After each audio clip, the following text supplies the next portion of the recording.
ဘာပြည့်ရှိလို့သွားခေါ်နေရလဲမေသွားခေါ်အောင်ညနေခင်းနဲ့ပြောဒီသွားခေါ်တဲ့ကိစ္စကိုထဲထဲမပြောနဲ့ဒါသွားခေါ်တာမဟုတ်ဘူးငါမိဘပတ်စံချမ်းသာလို့ရှာနေဘူးငါဆိုလို့သွားနဲ့အဖီဆွဲပေးထားတာမင်းကိုယ့်ရဲ့လက်တရားတွေကိုမင်းနားမလဲပါလားမင်းကလေးဟမ်ကိုပြန်ချစ်လိုက်စမ်းမင်းကိုနဲ့ရရင်မင်းဘွားရဲ့အေးစစ်ဖြစ်သွားတယ်ကိုတထေးဟုတ်လားတထေးသားကောင်းတယ်ပြောလို့မရဘူးဟုတ်လို့ဥပလာရရှေးကြီးပဲမလေးလက်ညှိုးရပဲထိုးအောင်ရှေးကြီးပဲဆိုဟုတ်ရက်ကိုတော့လေးပါလေအဲ့ကြောင့်ညနေရေချိုးတာလားမကြည့်နဲ့ဆိုလားချောင်းကြည့်မကြည့်လို့လေတူးလေလက်ညှိုးရရှေးကြီးပဲဆိုပဲဟိုထိုးတာဒီလိုထိုးอ่ะတကယ်တော့အားလေထိုင်ရမှာပေါ့ထိုင်ဟုတ်ပြီဟိုဒါဘာခိုင်းတာဟုတ်လေပစိုးမတာလေဩမသိပါဘူးမကြောက်ပါနဲ့အဲ့လောက်ကြီးလည်းမဟုတ်ပါဘူးအော်ဒီနဲ့တူမယ်နော်နောက်ဆုံးလေဟုတ်လို့ဒီတူကြီးလေအောင်နတ်တက်တရားမကောင်းမဲနဲ့ရေလည်းမချိုးမဲနဲ့ညစ်ချိုးတယ်ချိုးပါဘူးချိုးတယ်တမရွက်ပြုတ်တွေလည်းစားရတာတွေ့ဘာလို့မျက်စိရောက်ဖွင့်တာလဲအာလူရဲ့ဟေးရတာပါဟုတ်ဗျာအော်ဒီကောင်ငါတို့ပဲငါ့ကိုမမှတ်မိတယ်လားအတန်းကိုဟဲ့ကောင်ဘာဖုံးလဲကွာငါခေါ်နေတာကွာဘာလဲကွာငါအရက်ချက်နေတာကိုရင်လည်းတပလေးတော့ပေးအောင်ပဲအောင်ပဲအရက်ချက်တာလားမေးဘေးဖုံးကြီးကြောင်းအရက်ချက်ရမယ်ကျောင်းလာတဲ့တကားလေးတိုင်းအခါမို့နေတယ်အခါမလားအဲ့တော့ငါခေါ်လာလာဘာလို့ကလူမမေးဖေးမှန်းနေဟုတ်တယ်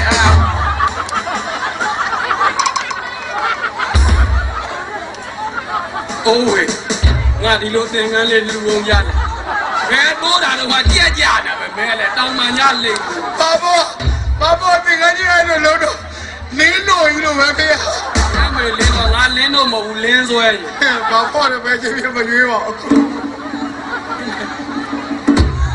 ဟိုဗျာဟိကောင်းနေဘာဘောသင်္ကန်းနန်းလာဗျာမေစပရီရာသီဥတုအေးတော့စိတ်ကအိပ်ပဲနည်းနည်းပါဘောကကန်ဆိုးလိုက်တာဟမ်ကျွန်တော်ဒီအသက်ရွယ်ရောက်နေရီးသားတယောက်မှမရသေးဘူးကဲပြောတာပါအဲကြောင့်အိမ်မှာမှန်လေးကိုပြန်ကြည့်တော့လေကျွန်တော်ရုပ်ကအဝေးရကြည့်ကြည့်အနီးရကြည့်ကြည့်ဈေးရထက်မှဈေးရထက်ပဲဘာဖြစ်တာလဲမသိမိတဲ့အုပ်စုကမတူမှသိပါလေကိုဘာသူရှက်မရှိလို့ပြောနေတဲ့ဟာတကယ်ပြောတာကိုလေးကလည်းကောင်မလေးတယောက်ရီးသားစကားတော့ပြောကျွန်တော်ပါရိုက်ခံအဲ့ဒါနဲ့ကိုတက်တည်မဲဆိုကျွန်တော်ကျိုးတစ်ချောင်းကင်ပြီးတစ်ပင်မော်တက်သွားတယ်တစ်ပင်မော်လည်းရောက်တော့ငှက်ဆိုးတွေကထိုးတာနဲ့နမိတ်မကောင်းဆိုပြန်ဆင်းခဲ့ရတော့နမိတ်မကောင်းရင်သေးတတ်တယ်လေအဲ့ဒါနဲ့ဒါဆိုရင်တော့ငါဆွဲကျူးချမသေးတိုက်လို့ပဲလို့ကိုရေတဲ့ခုံချသေးမယ်ဆိုကျွန်တော်ချောင်းတပေးပြီးတော့ကလေးလေးတော့ဦးတဲ့အိမ်ကအနစ်ကြီးပဲဆိုတော့ပြန်လဲတာကြီးအရင်နဲ့သေးတတ်တယ်အဲ့နဲ့မထူပါဘူးလေဘဝမှာရေနစ်သေးတာအဆိုးဆုံးပဲဘာလို့လဲဆိုတော့2ရက်3ရက်ဆိုရင်ပစိုးတွေကမရှိအင်ကြီးတွေကမရှိပေါ်လို့ကြီးပေါ်မလေးအလိုက်မသိတဲ့ငါးတွေပစိုးတွေကဟိုပေါက်ဝင်ဒီပေါက်ဝင်တယ်မလေးချက်သိမ်းထားတယ်ကောင်းအဲ့တော့ဘာပြောဒီနေ့ကြီးသားလေးတယောက်ရအောင်ဒီနေ့တွေ့တဲ့မိန်းကလေးအကုန်ကြီးသားစကားပြောမယ်ပြောပြီးတာနဲ့ပွဲသွားကြည့်မယ်မြို့ရှိမနာဖို့ချစ်ထီးဆောင်မှာကနေတယ်ပြောတယ်အဲ့တော့ဖြာလေးတစ်ချက်ဝင်မယ်ကောင်မလေးနဲ့2ယောက်ထည့်ကြည့်မယ်ငြိမ်မယ်ကန်ဆမ်းမရလည်းပါသေးတယ်အဲ့တော့ကားကြီးမြန်ပေါက်ရင်ကောင်မလေးနဲ့ကားလေးစီးပြီးပြန်ရုံပဲအဲ့တော့ကောင်မလေးနဲ့ပွဲကြည့်မယ်မြန်မာတန်လောက်ကျရင်ကောင်မလေးကိုလက်ကလေးကင်ကြည့်မယ်အချိန်နေပြီးရင်ဆက်လို့ရှားမယ်အော်ဗရာလောက်ကျရင်ပေါင်ပေါ်သိပ်ထားမယ်ပြက်စက်ကြရင်ဝင်နဲ့ထည့်ထားမယ်ပြက်စက်လည်းပြီးလို့အားလည်းချင်းလည်းပြီးရောရမလို့နဲ့တော့ချီးပုံနေတို့နေအောင်အဲ့တော့ဘာပြောဒီနေ့တွေ့တဲ့မိန်းကလေးကိုကြီးစားစကားပြောမယ်ကဲကန်ဆိုးခြင်းနဲ့မိန်းကလေးထွက်ခဲ့စမ်းဝါလုံးချီတော့ရမ်းချလိုက်ပါဟာအလိုလိုနဲ့ငါတော့ပန်းကြီးနဲ့ရောက်နေပါလားကောင်းလိုက်တာဟာဒီလောက်စီတဲ့လမ်းကြီးကိုငါရေးစားစကားပြောမယ်မှန်းသိလို့လားမသိတယောက်မှကိုထွက်မလားဟောလာတော့လာပြီတယောက်တော့တွေ့ကန်ဆိုးတော့မှလေးတယောက်တော့လာပြီစေရထက်နဲ့တော့တွေ့ပြီဆွဲလိုက်ရသေးတာပေါ့ဟာကြည့်ကြပါဦးဟာအေးပြောနေတယ်လားအမေပဲပြီလမ်းလျှောက်နေမြေမှန်းပြိုကြမလားအောင်မေးရလာနေပြီဟာခုချိန်ဒီကိုထွက်မလာသေးပါလားအေးအဲ့လိုလေးလို့ဟာခေါ်လာပြီဆွဲပြီတွေ့ကြသေးတာတခေါ်နဲ့တော့တွေ့ပြီမိုက်စားလေးဟာဟောပြီမပြောနဲ့နော်သားနေလာရက်တော်မူအောင်ဖေဟာအနီရောင်ဝတ်ဆက်ကြီးနဲ့ဆိုရုပ်တရက်ဖုန်းကြီးကြွလာတယ်မှတ်နေတာဖုန်းညက်သပင်းပါလားအေးမဟုတ်လေအနီရောင်မမြင်လိုက်တာသပင်းမမြင်လိုက်လို့ဖဲသွားမလို့လေပွဲသွားကြည့်လို့ပွဲသွားမလို့ ပွဲတော့မလို့မိုက်ပြီအဲ့ဒါကိုလည်းပွဲတော့မှာပဲကိုလိုက်ပို့ရမလားရမလို့ဟောကိုလေမင်းတို့မိန်းကလေးတွေဆိုရင်တကယ်ပါတနာတတ်တယ်ယောက်ျားလေးတို့ပေါ်ဘယ်နာအမ်ဘတ်ဆိုသေးသေးနဲ့ဂီယူမဆိုင်ကိုမွေးရပါနာဘူးယောက်ကပါလာတာတည်ဟောဒါနဲ့ညီမလေးနာမည်ကဖူးဖူးလေနာမည်လေးကဖူးဖူးလို့ဖူးဖူးတယ်လားဩမတ်မီလုံးခေါ်လိုက်မယ်မတ်တင်ညွန့်ဖူးဖူးလို့ပြောနေရလေမဟုတ်လေရော်တောင်မဲ့မတ်တင်ညွန့်နဲ့တော့တူးနေတယ်လို့ဆန်းနေပါဦးညီမလေးဟိုညီမလေးကိုကျုံလုံးစုံလုံးစကားလေးနဲ့မှပြောခြင်းတယ်ဟိုညီမလေးကိုတွေ့တယ်ရင်ကိုကခင်လဲခင်တယ်လေးလေးလေးစားတယ်အဲ့တော့ကိုပြောခြင်းတဲ့စကားကိုထဲမပြောလေတွယ်ဝိုက်ပြီးပြောရမယ်ဆိုတော့မင်းကချစ်တယ်ကွာဟာဟမ်တဲ့ပြောနေရလေထဲပြောနေတာဟုတ်ကဲ့ဩမင်းကလေးရဲ့တယောက်နဲ့တယောက်မမြင်ဘူးပဲနဲ့ဖုန်းထဲမှာဟိုင်းဆိုတာနဲ့ရီးသားဖြစ်တဲ့ခေတ်ကြီးမှာမင်းကငါတွယ်ဝိုက်နေငါကြံခဲ့မှာပေါ့မင်းကလေးကိုချစ်လိုက်ပါလားချစ်ဘူးကိုမဘာပြည့်ရှိလို့သွားခေါ်နေရနဲမေသွားခေါ်အောင်ညနေခင်းနဲ့ပြောဒီသွားခေါ်တဲ့ကိစ္စကိုထဲမပြောနဲ့ဟုတ်လားဒါသွားခေါ်တာမဟုတ်ဘူးဟုတ်ပြီလားမမိပါပတ်စံချမ်းသာလို့ရှာနေဘူးငါဆိုလို့သွားနဲ့အဖီဆွဲပေးထားတာမင်းကိုရဲ့လက်တရားတွေကိုမင်းနားမလဲပါလားမင်းကလေးဟမ်ကိုပြန်ချစ်လိုက်စမ်းချစ်ဘူးမင်းကိုနဲ့ရမင်းဘောရဲ့အေးစစ်ဖြစ်သွားတယ်ကိုတထေးဟုတ်လားတထေးသာမင်းကတော့စိတ်ငကကြီးပန်းကျင်တယ်ဆိုကိုဂျန်မပြိုက်ပတ်ဆိုကပ်ပြီးမှာလေဒီရှူလေးစီးကျင်တယ်ဆို6ကြီးထုံးတုပ်ပေးမယ်လှိုင်းကြီးဝှစ်ရှင်တယ်ဆိုပင်လေတဲ့ကန်ချရင်မယ်အပြောင်သားမှာဝှစ်ရှင်မှာဆိုတော့ကိုတုံးလုံးထားရင်ပါ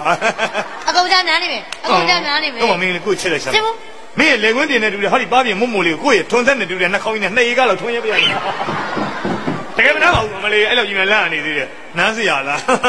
တို့ရဲ့ဖပူးအောင်နှလုံးသားလေးကသူကသူငင်းငင်းလေးနေတာဟောဘာဖြစ်လားစေးတော့လေညီမရဲ့ဘာလဲမဟုတ်ဘူးလေအန်းနေစေးတော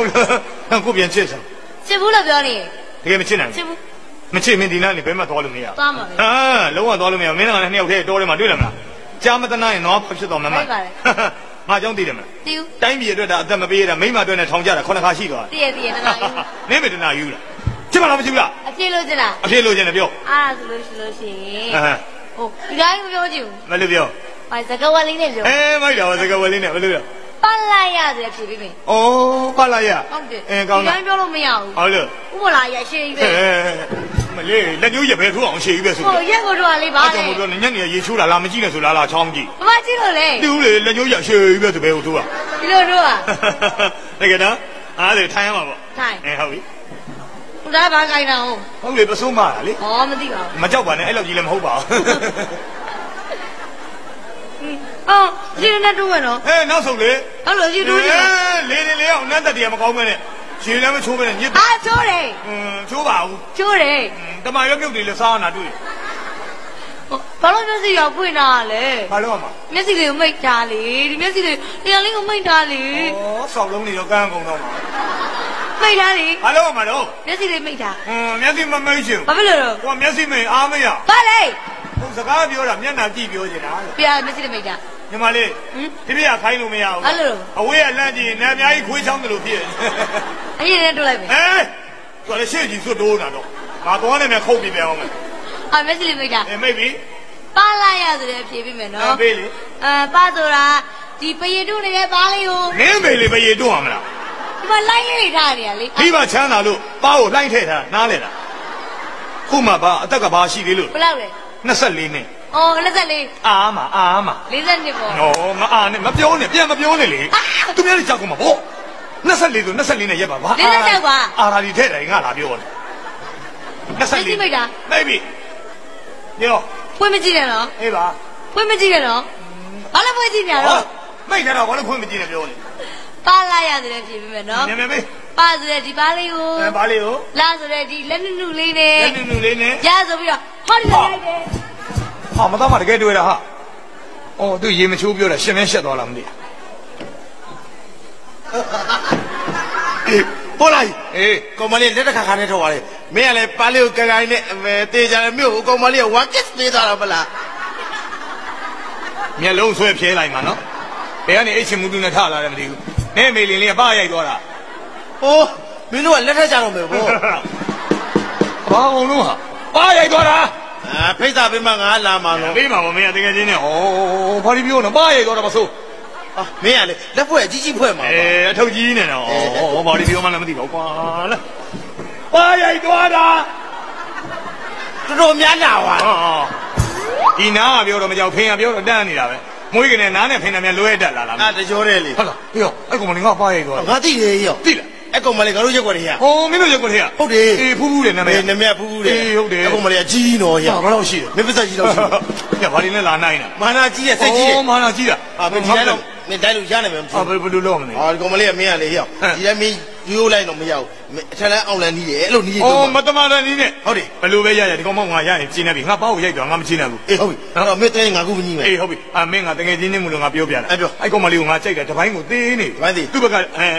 လေဖြတ်တာနဲ့ငါတို့နဲ့ဆေးုံရောက် ဆေးရုံတော့လာမတွေ့နိုင်ဘူး ဟုတ်လို့ပေါ့ငါဟောငါ့ကိုပြောပြ ငါကူကြီးမယ်ငါနဲ့တည်တယ်ဆေးစရာကြီးဆက်ပြသွားရှိတယ် ဆက်ပြ ဟုတ်တယ် အေး သူအောင်လန်းကြီးပဲရတယ် ဟုတ်လား အဲ့တော့မင်းကလည်းသွားမယ် သွားမယ် သွားမယ်ဆိုတော့ဝေးရွယ်လမ်းတော့မရှောင်းနိုင် အော်မင်းကလည်းတခုငါလိုက်ရင်ငါတထေးပါမင်းကလည်း ဘူးဟိုမှာကားရထား အော်ကန်းလိုက် ကန်းကားလိုက်ပဲနော် သွားမယ်သွားမယ် ပြောကားစရာကြီးဒီမှာနေတိုးတဲ့ဘယ်လူကလည်းကားကားကျင် အဲမေနေတိုးနဲ့ဘီလူကသူ့ကြတော့နေတိုးတယ်ငါကြဘီလူကနေတိုးကဒီလိုပဲမြောက်ယုံနေတာ အဲ့ဒီမြောက်မေကိုလေလို့ အဲ့လိုကန်းရသွားမယ် ပြောမကားလာတယ်ကြီး ကားလာတယ် ကားလာတယ်ကြီး ကားလာတယ်အမင်းကဘယ်လိုလုပ်ဟာဟောတိုင်းလား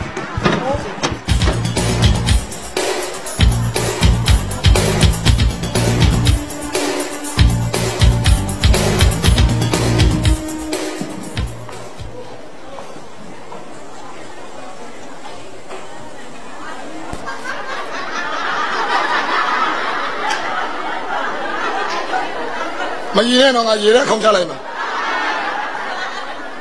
တရားမစွတ်ဘူးသူတို့ရေစွတ်နေတာ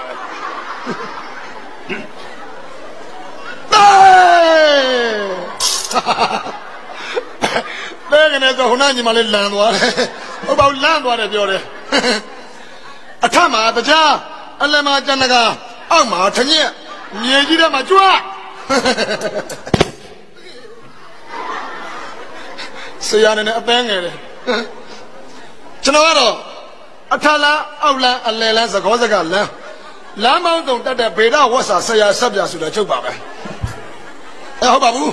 ဗေဒဝိဇ္ဇာဆရာဆက်ပြဆိုတာချုပ်ပါပဲကျွန်တော်အဓိကထားတာကပီယာစေးကိုအဓိကထားတယ်ဗျကျွန်တော်ပီယာစေးအမတမ်းမှဆေးစွမ်းတာပြောပြအောင်မယ်ဟိုတလောကအမျိုးသမီးတယောက်ဆရာရဲ့နဲ့ကျွန်မယောက်ျားလိုချင်လို့ပါတဲ့ကျွန်မကိုပီယာစေးပေးပါတဲ့မပူနဲ့9ရက်အတွင်းမှာယောက်ျားရကိုရစေရ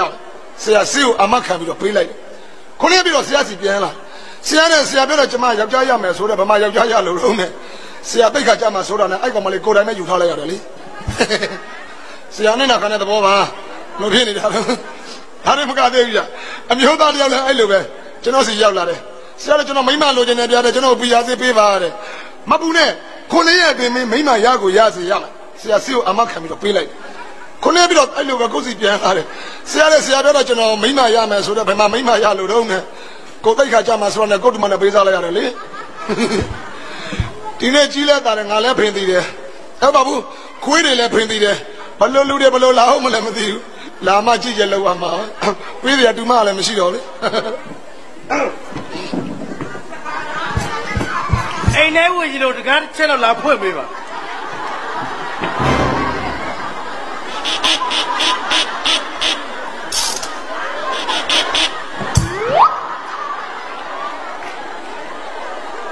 နောက်ကကောက်မျက်နှာကြောင်တွေမိုးကြိုးပြစ်ထားတဲ့မျက်နှာနဲ့အိမ်ထဲရောက်မှတကားလာဖွင့်ပေးစမ်းပါဘာကလောင်နေနဲ့မှတ်ကလောင်နေလားမသိဘူးဖွင့်မဟဲ့ကလာချာချာ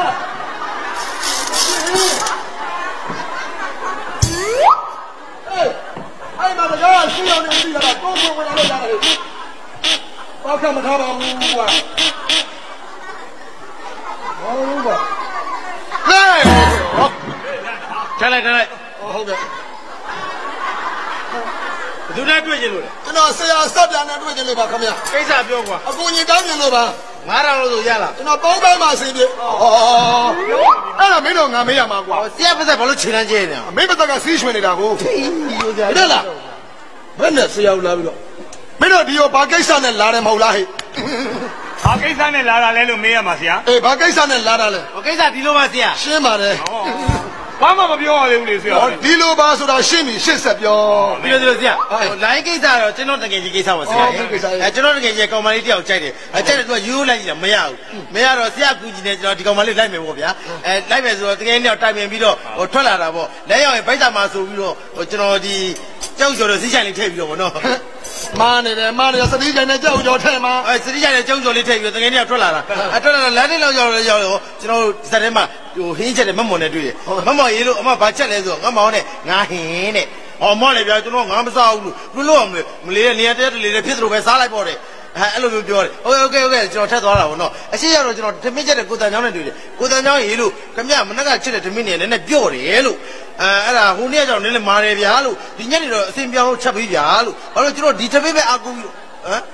မင်းဘသူအကြောင်းပြောနေငါမင်းကြောင့်ပြောနေရလေငါကြောင့်ပြောငါနာမည်လည်းတလုံးမှငါမကြောက်ဟုတ်လားပါဘို့မငါဆရာနားလေအောင်တင်းကြကြရှင်းပြနေတာဟိုမင်းငါမြန်မေးမြန်မေးနေသလားမေးစရာလားကွာမင်းဟောအေးပါမမေးဘူးသူကိစ္စပြောနေတာသူကိစ္စဆရာဆရာလာမယ်ဆိုရင်တော့တိုင်ပင်ပြီးတော့ထွက်လာတာပေါ့နော်လဲရောက်ဗိုက်စာမှာဆိုလို့ကျွန်တော်ဒီစတိကြိုင်နဲ့ကြောက်ကြော်လေးထိပ်ပြီးတော့ထွက်လာတာပေါ့ထွက်လာတော့လမ်းထိပ်လောက်ရောက်တော့ဟင်းချက်နဲ့မမွန်နဲ့တွေ့တယ်မမော်ရေးလို့အမဘိုင်းချက်လုံးလို့ဆိုတော့သူကမောင်လေးရဲနဲ့ငိုင်းဟင်းတဲ့အမလည်းဗျာကျွန်တော်ငိုင်းရမစားဘူးရနေရာလေတရက်တည်းဖြစ်သလိုပဲစားလိုက်ပေါ့တဲ့အဲ့ဒါရှင်းလျှောက်လာပေါ့နော်အရှိတော့ကိုတန်ချောင်းနဲ့တွေ့တယ်သူကထမင်းချက်တာကိုတန်ချောင်းရေးလို့ခမရမနက်ကချက်တဲ့ထမင်းနဲ့နည်းနည်းပြော့တယ်လို့မနေ့ကတော့နည်းနည်းမာတယ်ဗျာလို့ဒီနေ့တော့အစင်ပြောင်းတော့ချက်ပြီလို့ကျွန်တော်တို့ကဒီဟဲ့နော်မမင်းကိုတန်ချောင်းနဲ့မတ်မော်ကြားထဲမှာလဲထွက်နေတာငါနာမည်ကိုတလုံးမှမပါသေးဘူးဟိုငါမင်းကြောင့်ပြောနေတာတော့မင်းငါကြောင့်ပြောတယ်ငါနာမည်လည်းမပါဘူးဘုသူနာမည်မှမပါမင်းဒီတန်ချောင်းနဲ့မတ်မော်ပဲလဲထွက်ငါဆရာနားလေအောင်တင်းချရှင်းပြနေတာဟောအဲ့လိုကြီးမလို့ပါဘူးကွာနည်းနည်းမပြောလေရပါတယ်တကယ်ကြီးလက်ရှိပြောတာမကွာဒီလိုဆရာစက်စီလာမယ်ဆိုပြီးတော့တကယ်နဲ့တိုင်ပင်ပြီးတော့ဒီစတိတိုင်နဲ့ကိုကြောက်ကြော်လေးထည့်ပြီးတော့အထွက်လာတယ်လမ်းမှာမတ်မော်နဲ့တွေ့တယ်မတ်မော်စတဲ့မှာဟင်းချက်ကမဟင်းတို့ဘာဟင်းချက်တုံးဆိုငါဟင်းကမောင်းနဲ့မောင်းလေကျွန်တော်မောင်းဟင်းမစောတာဆိုမမောင်းရင်တရားတွေပြစ်သလိုသားလိုက်ပေါ့အဲ့ဒါတော့ရှင်းစားသွားတယ်ကွာတန်ချောင်းနဲ့တန်ချောင်းရင်လည်းခင်ဗျားတမင်းတွေကဒီနေ့ချက်တာဘာနဲ့မင်းတို့ဆွေမျိုးတိုင်းမွေးကိုင်းမဲ့ဟာတွေလာပြောနေတယ်ပြောရတာပဲလိုက်ပြောတာလာတဲ့ကိစ္စလူရင်းတို့ရှင်ပြောသားမှာကြောက်တော့ဘာမှမမင်းတို့ပြောသားမှာဒီမဲရောမင်းလာပြောပြမယ်တိုးတောင်းပြောဟုတ်တော့မင်းအဲ့လိုရှင်းမြန်တော့ဒါနှအမဟုတ်ဘူးမင်းနားလေမင်းတွေ့ဖို့ဒါနှစ်ထူကြီးလားခွေးရကြီးလားမင်းတော့ခွန်းလီလားမင်းတို့လောက်တဲ့ဒီမှာဆရာတတိဆန်နေမထွက်တော့ဘူးဟုတ်ဆရာဘကနာလုံးလို့လာတဲ့ကိစ္စလူရင်းတို့ရှင်ပြောသားကြောက်ကျွန်တော်ဘာပါပါပြောသားမှာကျွန်တော်ဆရာစီလာမယ်ဆိုတကယ်တော့ပြအလေးလေးကိုလော်ပြီးတော့ဖုတ်ရတဲ့ထောင်းနဲ့ဘယ်ကလဲတဲ့တကြောဘူးကျူရငကြဲတဲ့လဲလိုက်ဂျွေကူတဲ့အဲ့ဒါနဲ့ပြီးရောဘာရဲ့ပြရငါဒီလိုပြောတယ်ဆရာနားမလဲတော့သူကိစ္စပြောနေတာလေမင်းလက်ရှုပ်နေတာမင်းပြောလေမင်းပြောတာတိုလုံးတော့ငါတော့နားမလဲဘူးပြီးတော့ငါရှင်းပြတယ်ရှင်းပြတယ်ဘာလို့တော်မရှိလားဒီလိုဆိုင်စသည်လာမယ်ဆိုတကယ်နဲ့ပြအလေးလေးကိုလော်ပြီးတော့ဖုတ်တဲ့ထောင်းနဲ့ဘယ်ကလဲတဲ့တာကြောက်ကတော့ဘူးကျူးငကြဲတဲ့လဲလိုက်ဂျူရီကျူးတဲ့အဲ့ဒါနဲ့ပြီးတော့တိုလုံးအားကြီးပါတော့ဘလို့တွေ့လားမတီကိုပြောတယ်ဆရာနားမလဲလို့မင်းကလည်းရှုပ်တယ်တကားသူကိစ္စလေးကွာသူကိစ္စပြောနေဆရာလေတကယ်တော့ပြလေးလောပြီးတော့ဟုတ်တယ်တစ်ထောင်းနဲ့ဘယ်လဲတဲ့တာတူကပချူအောင်ကျဲတဲ့အဲ့လိုက်စပယ်ဆိုအဲ့ဒီမှာပြီးရောဆရာကသူ့လိုကြီးလိုက်လုံးနေတာဆရာလဲတော်ရမင်းမပြောနဲ့ငါကိစ္စငါပဲပါဆရာဒီလိုကျွန်တော်ကဒီဟုတ်မင်းပြောရမလို့ဘူးဟုတ်လို့ဆရာမင်းလာကြတဲ့ကဘာကိစ္စနဲ့လာတယ်ဆိုဆရာသိပြီးသားဆရာသိတယ်ဟာသိတာဗောမင်းလမ်းမှာဖူးဆိုတဲ့ကောင်မလေးကိုရီးစားစကားပြောတယ်ဟာအဲ့ဒီကောင်မလေးကမကြိုက်တော့မင်းပါကောရိုက်ထည့်လိုက်တယ်မဟုတ်လားဟဲ့တော်လိုက်တော့ဆရာဒါလေးကိုဘယ်လိုသိတာလဲသိဆိုငါခုနကကြည့်နေတာလေဆရာမလို့ချင်ဘူးတော့ခင်ဗျာအဲ့ဒီလိုကြည့်နေတယ်လို့မြင်ရတယ်ဆရာတော်လိုက်တယ်ဆရာရေအဲ့လိုတော်လို့လေဒီကောင်ကျွန်တော်ဆရာစီခေါ်လာတာဟုတ်ကဲ့ဆရာဆရာဖြစ်နေရင်ဆရာကျွန်တော်ဆေးပေးပါဆရာကျွန်တော်ဆေးပေးပါဆရာကျွန်တော်ဆေးပေးပါဆရာဆေးပေးနော်ဆရာနော်မင်းကယူနေဘူးနဲ့လောက်လည်းဖြူမှာမဟုတ်ဘူးကွာအဲ့ဒီပြောနေတာဆေးလေးတောင်းနေတာဆေးပေးပါလို့အမြန်ဆုံးလိုချင်တယ်ပေါ့ဆရာပေးအောက်လမ်းပညာနဲ့ပေးလိုက်ဘာလမ်းနဲ့ရကျွန်တော်အဲ့တော့မင်းငုတ်တုတ်ထောင်လိုက်ပါငုတ်တုတ်ထိုင်လိုက်ပါမင်းကထောင်မမသိထိုင်မမသိတော့ကွာဆရာလည်းဒါပဲလိုက်ချောင်းငုတ်တုတ်ထိုင်လိုက်ပါဟုတ်ကဲ့ထိုင်ပြီဆရာမျက်လုံးကိုစုံမိတ်မျက်လုံးကလည်းခဏမိတ်နေရမလို့ရင်ဘူးလားမျက်လုံးမိတ်တာမိတ်တာကြီးဆရာလောက်ချီမယားကိုအာယုံပြုမယားကိုအာယုံပြုမင်းလိုချင်တာဖူးဖူးဆိုတဲ့ကောင်မလို့မျက်လုံးထဲမှာမယားဖြစ်အာယုံပြုထားဖြည်းဖြည်းချင်းလှည့်ပြီးတော့ဆရာဘက်ကိုမော့ကြည့်ဟဲ့အဲ့ဒါအောက်လန်းနီးပဲဟဲ့ဆရာဘာလို့ဆရာကြည့်ခိုင်းတော့ကျွန်တော်ကြည့်တော့ဆရာညီတွေကကျွန်တော်မျက်ထောင်နီးနဲ့ကြည့်နေတယ်ဆရာဟဲ့တော့မင်းဘာလို့ကြည့်နေတာတော့မမြင်ဘူးလို့ရေမနှောပေါ်နေဆရာသိချောက်လုပ်ပြရအောင်တကယ်လိုချင်တယ်ပေါ့အဲ့တော့ဆရာဂါထာစုံမယ်ကွာအခုစုံမလားဆရာရေချိုးပြီးမှစုံမယ်ဘာတွေပြောနေတာတော့ဟုတ်လေဂါထာပြောတာပါဂါထာမှန်းမယ်မှန်းပါဆက်ချင်းမှန်းလိုက်မယ်ကွာဟုတ်ကဲ့ဆရာအိုးတက်မနောင်းနဲ့မနာအိုးမနာတက်တက်မနောင်းနဲ့မနာမ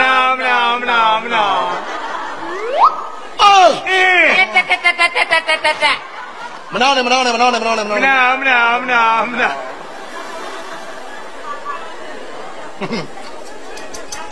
အိုး မနာဟော3ယောက်ထဲကိုပြောင်းပြန်တွေကိုဖြစ်နေပြီ ဆက်ကိုခန့်နေတာပဲဒါမမေ မှန်ပါဗျာ ဟုတ်ရှားမသမီးစောက်စားကြီးစောက်ကြီးတပုတ်ပုတ် ဆရာဂါထာနည်းနည်းပြန်ကျန်းနေသလားလို့ ဂါထာကျမ်းမှာဆေးဆွမ်းပါလေ ဟုတ်ကဲ့ဗျာ အောက်လန်းဂါထာ ဟုတ်ဆရာ စီပီနဲ့စာမနာစီပီပလီတီဂူီမင်းတို့နှစ်ယောက်ကိုဆရာဂူီစဲကျွေးမယ်ဟဲ့ ဂူကြီးသေးဆိုတော့ဆရာ ဟေး ဝါလို့မရတော့ဘူးဆရာအမဲရွကြီးလို့ဖြစ်နေမှထင်တာပဲ ငုံထားပေါ့ ဘယ်ပဲငုံထားမလား ဘာပြောနေတာတော့ ဆရာဘာပြောနေတာတော့ ဂူီဆိုတာဆေးကျွေးမယ် မိထားအောင်လို့ ဟုတ်တယ်ဗျာ ဟုတ်ပါဗျာ စမှန်မယ်ဟဲ့ ဟုတ်မှန်ပါဗျာ လက်ခလဲချီတော့မကြီးရွက်နဲ့ကျော်စီတယ်ဝင်လို့ဖယ်လို့ပါလိုက် ဆရာဂါထာနည်းနည်းကျန်းတော့ကျန်းနေတယ်ဆရာ အောက်လန်းဂါထာတွေဟဲ့ ဟုတ်ကဲ့ပါဗျာ ဂါထာကျမ်းမှာဆေးဆွမ်းမှာ ဟုတ် မလာကပင်ခွာကြမောင်းစင်လို့ထားဟိုလူဝင်ထောင်းဒီလူဝင်ထောင်း ဖေလို့ပါမ ငါမှန်းပါမယ် မဟုတ်လေဆရာဒီဂါထာဒီပဲရောက်လာပါပြီ ငါအောက်လန်းဂါထာတွေလို့ဆို ဟုတ်ပါဗျာ စမှန်မယ်ဟဲ့ မှန်ပါဗျာကျွန်တော်တို့မကြားဘူးတဲ့ဂါထာလေးပါမှန်ပါ ဟာအေးဟုတ်အခြေရှိခုမြေမာစုနေရွက်လေးခုမိုးပေါ်ထောင်အမိကျော်လေကောင်ဒီကောင်ဘာကောင်လဲမ ဟာမိုက်တယ်ဆရာအဲ့ဒါမိုက် အခြေရှိခုမြေမာစုနေရွက်လေးခုမိုးပေါ်ထောင်အမိကျော်လေကောင်ဒီကောင်ဘာကောင်လဲမ စမ်းနေဆရာ ရှမ်းပြည်ရှမ်းရွာမောင်ရောက်ဖူးရဲ့အောက်ပြည်အောက်ရွာမောင်ရောက်ဖူးရဲ့ဒီတကမကြောင်စပုခွဲပင်ညစ်ဘူးဟာ ဆရာလေဂါထာဆိုတော့ခွေးပင်မှုတာဂါထာဆိုရတယ် ဥဒနန္တတွေပါအောင်လို့ဟဲ့ ကောင်မလေးနဲ့ကျွန်တော်ရအောင်လို့ ဟုတ်တယ်ဗျာ ဟုတ်ကဲ့ဆရာ ဟာဒီမှာဆရာကိုယ်တိုင်သိသိတင်ထားတဲ့ကံဘီရရေမွေး ဆရာဒါပါတော့ ကံဘီရရေမွေး ရေမွေးပလင်းလား ဟုတ်တယ်ဗျာ တစ်ဆက်မှလည်းမပါဘူးနော်ဆရာ ဒါမိကောင်းဖကေသားသမီးဆိုရင်မြင်ရတယ် ဆရာရှမ်းကြနေတယ် မင်းကအမျိုးမျိုးပဲ လုံးမလဲတဲ့ ဟုတ်ကဲ့တာကျွန်တော်ဘယ်လိုလုပ်မလဲ ဘာလို့မှာတော့မင်းကြိုက်တဲ့ကောင်မလေးကိုဟောဒီရေမွေးအနံ့ပေးလိုက်ချက်ချင်းပြန်ပြီးတော့ချစ်လာစေရမယ်ဗျာ ဆရာတကယ်ပြောရအောင် တကယ်ပြောလား ကျေးဇူးတင်တယ်ဆရာကြီးအဲ့ဒီဖူးဖူးနဲ့ကျွန်တော်နဲ့ရရင်လေ ဟုတ်ပြီ ဆက်ရရင်ကျေးဇူးတွေကိုကျွန်တော်တရေချင်းနဲ့ပြီးတော့ဆက်သွားပါမယ်ဆရာ ဟောငါမင်းနဲ့နာကြည့်ပြီးကြောက်လာပြီ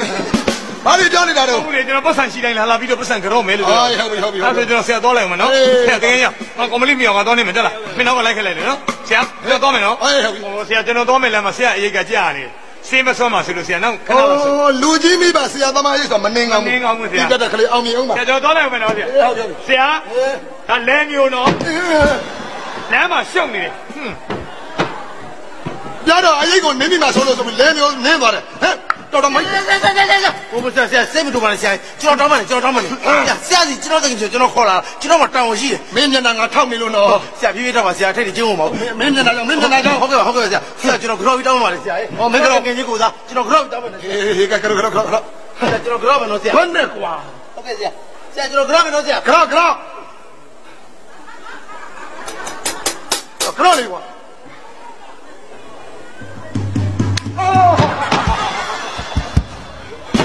ရပါ ဘာလို့လဲခင်ဗျားကျုပ်ပါဘာလို့ရလို့ခင်ဗျာ ခင်ဗျာလူမိုက်လား ဘာကြောကန်နေတာလေ လူငယ်လူကြီးကိုလေးသားလို့ယူသေးလို့အောက်ကထိုင်ပြီးကြောနေရခင်ဗျာမျက်နှာမကြီးတယ်ခင်ဗျာပါချလားခင်ဗျာလူမိုက်လားခင်ဗျာ ဟုတ်ဗျာ ဟမ် မျက်နှာမှာလည်းမလို့ဟိုကောင်ဒေါသဖြစ်သွားတာ ဒေါသပြည့်တယ်မျိုးချင်းဦးလေ ဟုတ်ကဲ့ ခင်ဗျာကျွန်တော်လေးသားလို့ယူသေးလို့အောက်ကထိုင်ပြီးကြောနေရလေ ကျွန်တော်ဘယ်လိုနေရမှာလဲဗျာ ခင်ဗျာမျက်နှာယူပြင်းလိုက်ခင်ဗျာဘာမှတ်နေလေခွက်ကွန်းသားနော်တော့ရင်တက်တယ်လို့ရင်ရှင်းတယ်မိုက်လူမဆောင်လိမ့်မဖုံးရှုံးပြတယ်ခင်ဗျာတို့ကမျိုးဆွတ်စီးပလိုက် ဆွဲစီပြီးဇင်လေးတော့ပြန်တက်ပြီနော် ဆာရှင်နဲ့ပတ်သက်ပြီ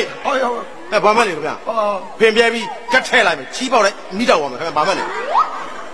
ဘယ်လိုကောင်းလဲမသိဘယ်လိုနေရမှာတော့ ပြလိုက်ခင်ဗျာမျက်နှာပြုံးသွားတယ် အော်ခေါင်းကမျက်နှာမှာနဲ့မလို့ပြုံးထားမှာရပါလေ ဒါကျွန်တော်ကြောပြီးတော့ဆရာ ကြော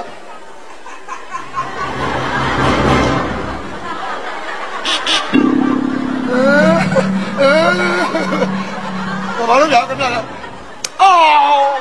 ပြဘာလို့လဲ ဘောရီတော့ကျုပ်ကုန်ပါပြီရခင်ဗျာကပြုံးသူလိုပြုံးတတ်တာလေရ ကျုံလာပြီးတော့နှောင်းနေရလားကြောင်းနေရလား မပြောင်းပါဘူးရခင်ဗျာ တုံးလိုက်ပြီနော် မလုပ်ပါနဲ့ခင်ဗျာလေ ဖင်ပြဲပြီးစားတိတ်လိုက်မယ်ခင်ဗျာ ဘာမှနေ သိပြီဗျာကျွန်တော်ဘယ်လိုနေရမှာလို့ဗျာခင်ဗျာလေ တခြားပြောရင်နော်တစ်ချောင်းပြုံးလိုက်တစ်ချောင်းမဲ့လိုက် ဟောဗျာတခြားပြုံးပြီးတခြားမေးရမှာအရိုက်တော့မခံနိုင်ဘူးပြုံးမယ် ဆရာကျွန်တော်ဂျပန်ကလုံးကားလည်းမြင်ဘူးတယ် ဒီမိတ်ဒီမှာကလုံးကားပါလားကဟုတ်ပြီ ဆရာကိုလေကျွန်တော်ကလက်သေးပဲတက်ကြော့ကြော့ပြီးတော့အဲ့ဒီလိုဘရက်ကော့ကော့တယ်ဗျာ အမလေးဗျာအမလေးလက်စပြနှစ်ထပ်ကြောက်ပြဆရာကိုဗဒက်ကိုကောသွားတယ်အငါ့ကိုပတ်စံတရားမှလည်းပေးမတော့ဒီကောင်နေတက်တက်ငါ့ကိုလူရလှုပ်သွားတာဟဲ့ ပြရစလေးပေါ်ဆက်ပြီးတော့ရောင်းပါတယ်ငါဘွားကိုတယောက်တည်းပြစ်သွားလေသူကြီးရဲ့ငါအပြစ်ကိုလာကြည့်လေပါဟိုးဝတ်မုံရွှေရဲ့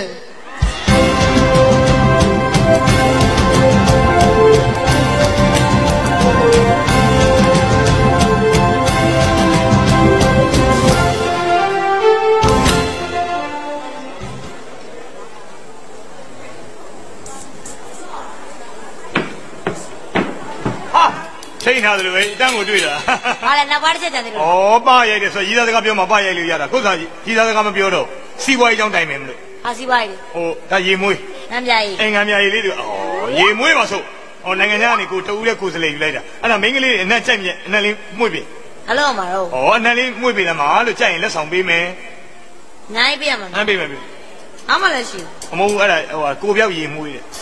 မတန်ကြီးတဲ့နေ အမိုက်ပုံးနဲ့ကောက်တာဩမပြောပါနဲ့ဆိုမှမပေါ်ပေါ်အောင်လိုက်ပြီးတော့ နမ်းမယ်နော် မွေးကြည့် နမ်းကြည့်မယ်နော် နန်းကြည့်လို့ နမ်းကြည့်မယ် န နော် န်း အရင်ဟောတာလေ ရှိတော့ဆရာကြီးလည်းနန်းနေတာ မောင်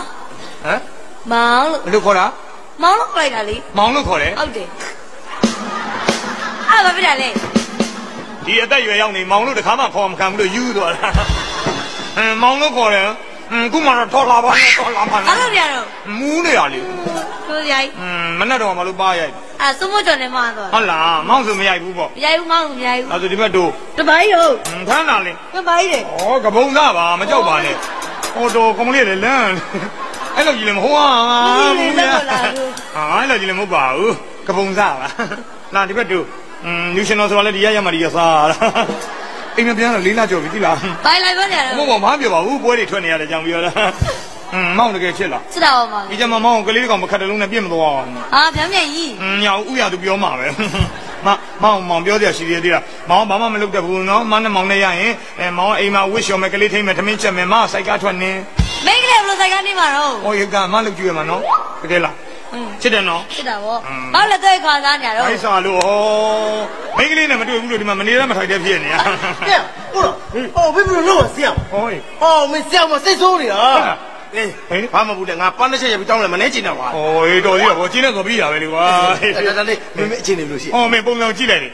ရင်ခွင်ထဲတော့ရောက်နေတော့လေဟာပါနော် ဘယ်လိုလုပ်လိုက်တာ ဟောကောင်းတော့စီးရရစ်တယ်ရောမထင်အောင်ဟောမင်းလည်းနှာခေါင်းနှခါလေးရှိဦးဟောမောင်လို့ခေါ်တာဆရာမျက်နှာတွေပါပြောင်းလာတာလေတံလေးပါပြော့ဆင်းသွားတာ ပြောင်းနေကြတယ် ဟောမောင်ချစ်တဲ့ကြောင်ကြီးပြောနေအကောင်လေးကိုတွေ့ရ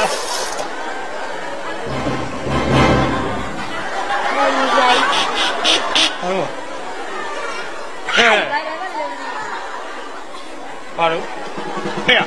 အပြည့် ice အဲ့လေရေသွားချိုးလိုက်ပါလားကွာ မာ ဟဲ့ဟဲ့မနောက်ဆန်းနဲ့ကွာဒီမှာကောင်မလေးနဲ့ဆင်းနေနေတာ ဘာလဲရှောက်လာပြပြီလေ အဲ့ဒါဘာရှော့မှာယောက်ျားချင်းရှုပ် အဲ့တော့မပိုင်းလာပြောနေရ ဘာလဲ ဒါတို့ကငေကျော်စိတ်တွေတိလား ရောက်ပါကြီး မဲမြောက်မှလည်းကောင်းချင်းတုံးမှာ ဘယ်နဲ့ကောင်မလေးငါကောင်မလေး ဘယ်တော့ပါလိလေမိုးလေပါပြောရရလေ ရောက်တဲ့ဆိုဒီဘိုက်ကြီးနေသလား အမနဲ့ယောက်ျားကြီးပဲကြည့် ဟုတ်တယ်ပိုက်ကြီးတာသူလည်းရထားတာ ဟဲ့နာမည်ပြောင်းမလို့ဆမ်းမလဲကောတော့သမား မောလေပိုက်ပြောရရလေတို့ကငေကျော်ဆိုရ ဘ လေ ယ်ကောင်ဟဲ့ အာလူကြော်ရရမယ်အာလူကြော်ရ ဟောတော့ပါပဲ အာလူကြော်တယ် ဟောဒီနေ့ကတော့ကွာအလုပ်တွေကိုရှုပ်နေတော့တာပါပဲဟောအကျွေးပေးရမယ်ကောင် ဈေးအောင်မကောင်းတာနဲ့တော့ပဲဟဲ့လူကျွန်တော်အကျွေးပေးခင်ဗျအကျွေး3000ပေးရမယ် ကြီးလေးရဟိုလေငါလေဟိုကောင်မလေးနဲ့ချိန်တွေ့တာငါတထေးသားလို့ညာပြီးပြောထားလို့ညက်တွေကြမင်းငါဝင်ပေး ခင်ဗျဘယ်လိုညာထားကျွန်တော်အကျွေး3000ရေးကြည့်ဈေးအောင်မကောင်းဘူး အေးပါငါပေးပါမယ်သားရေဘုံငါညက်ငါဝင်ပေးမယ် ခင်ဗျစားတော့သားလူပိုက်လားချပါ မဟုတ်ဘူးအဲ့လိုမဟုတ်ပါဘူးငါညက်တွေကြပေးပါမယ် ဈေးအောင်ပေးအခုပဲ ဟိုမင်းရှေ့တာကျွေးတောင်းတယ်နောက်ကမင်းမဟုတ်ကဟိုမှာမြောက်စားလို့ကုန်တော့မယ်မသားတကယ်ငတ်နေလားမသိ အကုန်စွန့်နေတာပဲဟုတ်အဲ့ဒါရင်ပြပေးအတော်ပေး ပေးမယ်ပေးအော်အေးအကျော်တဲ့ထဲမှာလေအဲ့လိုလက်တုပ်ပေါ်ခေါင်းလေးပေါ်မှာတင်ထားတာမင်းတယောက်ပဲရှိရသလား ဒီစိတ်ကခွေးမွေးတွေနဲ့ထင်နေလားမသိဘူး ညေးပေးမယ်နော် ခင်ဗျလက်ထက်တာပါလေ ကောင်မလေးရင်မွေးပေးတာ ဩကောင်မလေးကြတော့ရင်မွေးပေးတယ်ကျွန်တော်ကြတော့အကျော်ဘူးမပေးဘူးလား အမဟုတ်လေအဲ့လိုပဲမဟုတ်ဘူးလေ ခင်ဗျဘလောက်အနံ့နေကောင်းတယ် အဲ့နဲ့ကောင်းတာမကောင်းတာမင်းတော့မဟုတ်ဘူးရဟာမင်းမလုံးနဲ့လို့ပြောတယ်မင်းတို့ကတော့ယောက်ကြီးကမလို့လုံးနိုင်တော့ပါတော့မျက်နှာကြီးလည်းယွန်းတာလေကျွမ်းဟာငါတို့လဲတော့ ကိုကိုရွယ် ကိုရွယ်လားနေမေကိုရွယ်လား ဟဲ့ကိုရွယ်ဟဲ့ကိုလောက်ခတ်တယ်လောက်မလောက်ခါဖို့ရေကိုအကမပါလေဘာဖြရ Hãy cầu này cầu mà lê của khu chụp cứ lừa làm mà Ôi lùi đâu mà Ồ đúng không mày quá Hiểu Mấy lần Ồ mà hú hả bỏ ra Mấy sao bao lâu rồi Chứ nó còn mà lên này chơi nữa nè Còn mà lên này chơi nữa Ấy là ngán nhà mà quả nó Các sĩ anh mà Thôi đi Mà đi được vào yêu phải à Ba lệ Ê mù Dòng ngon là bà xìa Dòng ngon là bà Mấy toán tây thật là Mấy toán tây thật là Toán tây thật là Toán tây Đã toán thì bên em một vụ đi xìa Bây giờ này bên phun này bên phun Tây thật là hiểu Mấy toán Ba lệ quả mấy Đi em mà la biết rồi Thế hả Ê được có đi nào bên được ai chưa mà Được nói mà Nên là phun này Ê À có aiอยู่bao dài đi ra Ê quái này thế này Nên quay biểu xìa cho nó xìa nhưng mà con phải lúc truy mà Con quay Bà lâu truy mà biểu cho nó đi dê muối yang truy mà Mà dê muối rồi Dê muối à bà lâu biểu con này Nãy nghe nhá là Nãy nghe nhá là con này xìa Bà lâu con rồi Tôi là con đấy Ê đủ đúng rồi con đấy được quá Biết rồi đúng rồi Con biết rồi Thì là nghe là yên chất thì ở đâu gì đó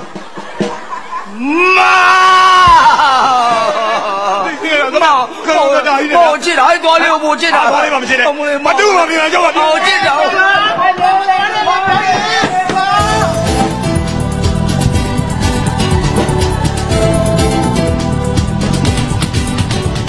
Tôi là này mà sẽ khoe mày, hả?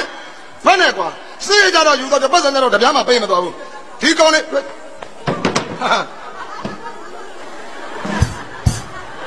Bà lâu rồi, bé. Chị này chị này xìa. Bắt sao bé. Bắt sao nó bé. Xìa đóng nó cho nó bé. Sao mà xìa đi xìa phía dưới xìa xìa. Lôi cho nó xìaอยู่ဘယ်နဲ့ဖြစ်သေးလားတောင်းနေတာတော့ ဒီမရကျွန်တော်ဘုရားပြက်ပြီးစီရတယ် ဘာဖြစ်လို့လဲ ကျွန်တော်နောက်မှာလေအကျော်သေးတွေရောတိုင်းသမားတွေရောဒီကိုလိုက်လာတဲ့ဟိုမြောင်းနဲ့တူတဲ့ကောင်ကျွန်တော်မောင်လို့ခေါ်တယ်ဗျာ ဘာဖြစ်လို့လဲမင်းမောင်လို့ခေါ်တာတော့ ဆရာပြောတယ်မလားကောင်မလေးနှာခေါင်းနှာခါတို့လိုက်လို့ကျွန်တော်နှာခါတို့ရတယ်ဗျာအဲ့လိုလဲတို့ပြီးတော့သူတို့မျက်နှာကြီးပြောင်းကျွန်တော်မောင်လို့ခေါ်တယ်ဗျာရှင်းသေးလို့ပြပါဆရာနောက်မှလိုက်လာကြပြီဗျာ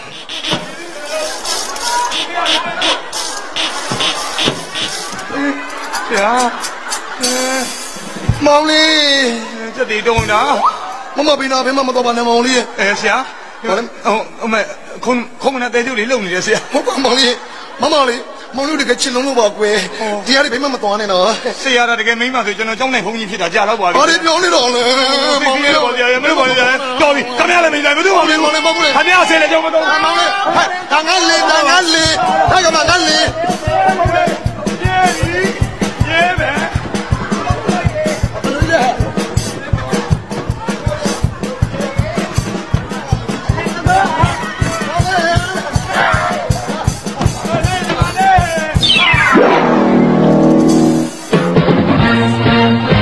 စီမိတာသူများသူရိတ်တွေမလား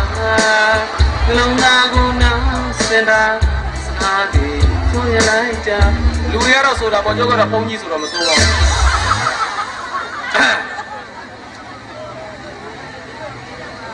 သံဃာတော်ရှင်သူများများဗျာ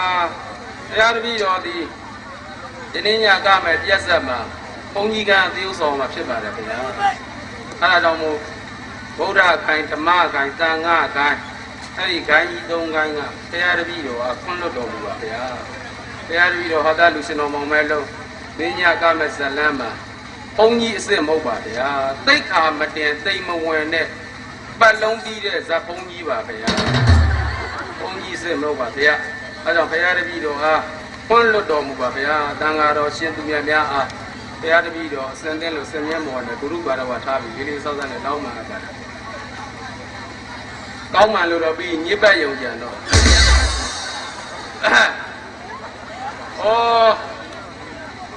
အခုမှငါကြောင်းကြည့်မိ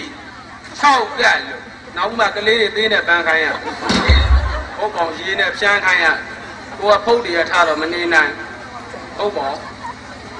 ဖုံတွေထားတော့မနေနိုင်နှာခေါင်းနဲ့ဝင်အခုမှသတိရတယ်ဝက်လက်ကမော်ရင်းကားတယ်ဟုတ်ပါဘူးသတိရတယ်ဆိုတာသူ့ရဲ့လက်ရဟိုနေ့ကတော့မော်ရင်းကားတွေလာပြီးတော့ကတ်လို့ဖုံးပေးလို့ကောင်းလို့သတိရတယ်လို့ပြောတာပါဟိုနေ့ကလည်းမန်းလေးရဒကမတွေလာကြကျုပ်ကိုလာပြီးတော့ကတ်ကြတယ်ခေါင်းကိုပြီးကျဲနဲ့ဟုတ်ပါဘူး တံပေါက်ပြတာတံပေါက်တို့ဘာလို့လာကတ်ကြဒကာဒကာမတွေလည်းပေါ်လူတွေတန်းတဲ့လူတွေလည်းပေါ်အဲ့ဒါတော့ဘုန်းကြီးဆိုတာရွာတွေကဒကာဒကာမတွေကြီးညိုအောင်တရားပြန်လေးပါလေးပေးရဘုရားရှင်မကူတာလည်းကြာပြီအသက်ရွယ်လည်းကြီးတော့ကြတော့မေ့မျက်စိတွေလည်းလဲလာမျက်စိတွေလည်းမုံလာပြီဇရာပိုင်းရောက်တော့မျက်စိရလည်းဝါတယ်မမြင်အောင်ဒီကနေရန်ကုန်လန့်ကြည့်မနေ့ကမှဝက်ချက်စေးဝင်ဆင်းလာတော့တိတ်မကောင်းရင်အဲ့ဒါကြောင့်မို့တရားတန်လေးပါလေပေးရဘုရားဝတ်ပြုအောင်ဘုရားရှင်မကူတာလည်းကြာမျက်စိလဲလာအရှိရှိမှမသိအနောက်နောက်မှမသိမြောက်မြောက်မှမသိတောင်တော့တောင်မှန်းသိပါလေဟုတ်ပါကပ္ပိယတွေကဘုံဘုံဒါတောင်အရဖရလို့ပြောတော့တောင်တော့တောင်မှန်းသိအဲ့ဒါပြောတာပါခင်ဗျားလားအဲ့ဒါပြောတာကြောင့်ဖရဝတ်ပြီးဝအောင်ဖရနှလုံးသားအချင်းသေးရောက်တပိုင်းခွက်ကျန်တဲ့တစ်ခွက်ကတော့ခေါဘက်ကနေမော့သွားဟုတ်ပါဖရကိုနှလုံးသွင်းရမယ်နှလုံးထားရမယ်အဲ့ဒါပြောတာဖရတရားတန်ခါအားထားစေရမိတ်ဆွေနဲ့တူတာကတော့ကဉ္ဉံဝရိယရန်သူနဲ့တူတာကတော့ချဲပေါက်လို့မရောတာဟုတ်ပါအဲ့ဒါကြောင့်မို့တရားနာလေးပါလေးပေးလိုက်အောင်မယ်ရရွာတွေဒကာဒကာမတွေကြီးညိုအောင်အရက်လေးမျက်နှာအရက်ရှိမျက်နှာအရက်ဆဲမျက်နှာမှာရှိကြတယ်တော်ဝါတွေအားလုံးရမ်းမှကြပါသည်ချမ်းသာကြပါစေဒီလုံးမှချင်ကြိုက်အဲ့ဒီလိုသူများတဲ့မတတ်ရသူများတဲ့တတ်တယ်ဆိုတာဘာနာတိပါနန်းခံရတယ်ဟောကောင်ဘာနာတိပါတန်ကန်ထိုက်တတ်တယ်အဲ့ဒါကြောင့်သူများတဲ့မတတ်ရဘူးတဲ့တော်ဝါတွေရဲ့ပေါ်မှာမေတ္တာထားရအခုတော့ကြည်သာမအောင်လာတဲ့နာမည်ဟုတ်ကိုလာတယ်တကယ်ကိုလာတယ်ပေးလေပေးတဲ့လွန်နေသူ့နာမည်ကဗါတဲ့ပြိတ္တမက္ကနင်းစီတဲ့မလေးလွန်လာနေတယ်လေတော့ဒါလေးတွေဟဲ့လားလူတွေကတော့ဆိုတယ်ကျုပ်ကတော့ဘုန်းကြီးတို့တော့ဆိုမပြတော့နမတန်တုနမတန်တေနနမတန်နမတန်နေနနမတန်နမတန်နေနမတန်နမတန်နေနမနတိဟာတရားလည်းနွားတွေကကိုမထွက်နွားတွေကထွက်တာတော့နှစ်ချင်းတစ်ခုရှိတယ်ခုလည်းချိန်များတမ်းများဒီလေးနဲ့တုတ်စားလိုက်ဘလောက်ခဏမမှန်လားသိရနဲ့ဩနှုတ်ပြည်စားမိုက်မကဲနှုတ်ပြည်စားမိုက်မကဲနှုတ်ပြည်စားမိုက်မကဲနာပြီးစုံဝင်မကြိုက်ဘူးပြဟုတ်ရတရားရည်လည်းမျက်စိလဲကုန်မေ့ကုန်ပြီတရားလည်းမဟောတာကြတော့မွေးတယ်အနွားခေတမှုနာနွားခေတမှုနာနွားခေတမှုနာနွေခါတမနုခုနေချိန်ကပြီးချက်လေးနဲ့များတို့စားလိုက်ဘလောက်ကြောတွေထောင်းနေလိုက်တော့ဟိုတက်တက်ပါပြီးတော့တော့မကပ်ပြတော့ဦးနာမကပ်အနှိတ်ခိုင်းမှကြောက်လို့အဲ့ဒါပြောတယ်ကဲအရေးကောင်းတဲ့နေရာလေးပါလေရှာပြီးတော့စိတ်အောင်ပါပဲကွန်ဒီစိတ်ဟုတ်ကောင်ပရီးပြောတာလေ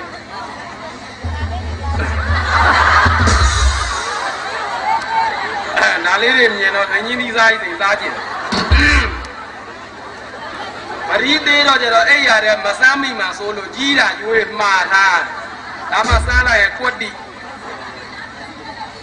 မ်အာယုံပြုတ်လိုက်အောင်မယ်ထိုင်းနိုင်ငံသီရိတုံဟုတ်ပါဘူးအာယုံပြုတ်လိုက်အောင်မယ်ဖေရခိုင်ပရီးလေးပါလေစိတ်ပြီးတော့တောထွက်မယ်လုံးပြန်တော့လည်းမိမခေါ်လို့မရနေရာကောင်းမရှိဘူးတဲ့မေဆွေမေကလာမေဝတ်နေထုံမေဆွေမေကလာမေဝတ်နေထုံမေဆွေမေကလာမေဝတ်နေထုံမေဆွေမေခလာမေဝတ်နေထုံမေဆွေမေကလာမေဝတ်နေထုံမင်းနဲ့မချစ်တတ်ပြီးတော့အတွင်းချေ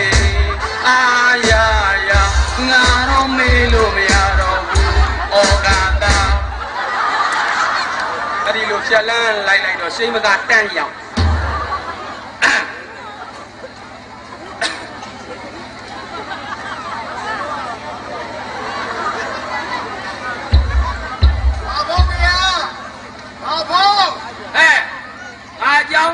ဖုံးနဲ့ခေါင်းဝင်လာတာဘယ်သူတော့မဲ့အိုးဝေ ဘာဘောကပေါ်နေပြီဖေရ ဘာဖုံးစကားတွေကပေါ်ပုံနေတော့ပါ ဘာဘောစကားပေါ်နေပြီ ငါအာယုံထဲမှာမဲ့ဆိုတာတီးပြီးသား တပည့်တော်ပါဖေရ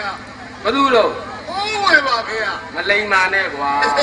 မလိမ္မာပါဘူးဖေရ မိုက်တုံးမဲ့လား ငယ်ရတော့ပဲဖေရ မလေးဟာဘာကြောက်တော့နာတော့ ဘုရားဘာဒီမိမမသိတာ တကားဦးဝေဘာကိစ္စရှိလို့ ဒီလိုပါဖေရ အေး ဟိုတပည့်တော်ရဲ့တူမလေးမညုံများတာ သူမွေးနေမို့လို့ဘာဘုံတောင်ကိုဆုံးကြိုက်လာပို့တာပါဖေရ သူ့မွေးနေ မွေးနေဖေရ ဘာလေးမွေးရ ယောက်ျားလေးဖေရဘုရားဘောင်းဝဲရှိတာဝါတာဖေရကျောင်းမှုတွေသားလို့တော့မသိ ဒီစေးကန်းနေမဲ့လား ဘူးကြီးလက် ဘာတွေကြောက်တော့နာတော့ ဘာဘောမဟုတ်တယ်လို့ရှောက်ပြောတာကဒီလိုဖေရမွေးနေဆိုတာကလေးမွေးတာပြောတာမဟုတ်ဘူးဖေရ ဘာပြောရတော့ တပည့်တော်ရဲ့တူမလေးညုံမြလူလောကကြီးကိုစရောက်တဲ့နေ့မွေးတဲ့နေ့ သူ့ရဲ့ဗရစ်အဲ့လိုပြောလိုက်စမ်း yes မေရဲရမှာ very helpful အဲ့ဒါဘာတော့ မသိဘူးမသိဘဲနဲ့မြန်မှုန်နေသေးတယ်သူ့ရဲ့ဗရစ်မွေးနေမို့ဆိုဘာဖုံးဆွန်လာ post yes yes အေး ဆက်စမလို့တော့ဗျာကဆိုလာသားနေဖြစ် မပြောင်းနဲ့ကွာ မပြောပါဘူးဗျာနှစ်ကြက်ကြံနေတယ် နဲ့ပွဲပြုတ်တာမို့လား400ဟမ်ဒါဘယ်တော့မဲတူမှာငါမြင်အောင်ပြအဲ့အောင်မျက်စိကမှုန်တော့တာဘယ်ဟာတော့ဒီရလားဘယ်တော့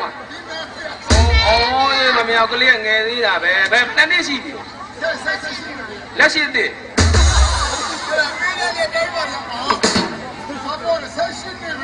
ကွာအသက်ရွယ်ကြီးတော့နားတွေကလည်းလေးတယ်ဒါလည်းမင်းတို့မှာအေးကောင်းတယ်ကွာကောင်းတယ်အဲ့ဒီကတကယ်မှလေးအသက်ငယ်ရွယ်နဲ့ဘာသာရေးလိုက်စားတာဘာဖုံးဝင်းလဲဝမ်းတာတယ်ကွကြက်လားအေးစွန့်လူရတဲ့အကျိုး၅ပါးရှိတယ်တကယ်မှလေးဟုတ်အဲ့ဒါလေးတော့တူမလေးကိုနားလည်အောင်ရေးလဲအောင်ရှင်းပြီးဟောပေးပါဗျာစွန့်လူရတဲ့အကျိုး၅ပါးကတော့တခြားမဟုတ်ဘူးတကယ်မှလေးစွန့်လူရတဲ့အကျိုး၅ပါးကတော့ဗါတဲ့အရာသက်ရှင်တို့ရွှေတို့အိမ်ဘက်ကပါပဲအဲ့ဒီအိမ်ဘက်ကတရားဓမ္မနားထောင်မှုရဲ့လားတရှိစင်းလားချမ်းသာဘာအဲ့ဒီဘာကိုအနဲ့နဲ့ပါဠိတွဲရှင်းပြပါမေတော့တမျက်နှာမဖတ်လိုက်ရဘူးဖျောင်းနိုင်ငိမ့်သွားလို့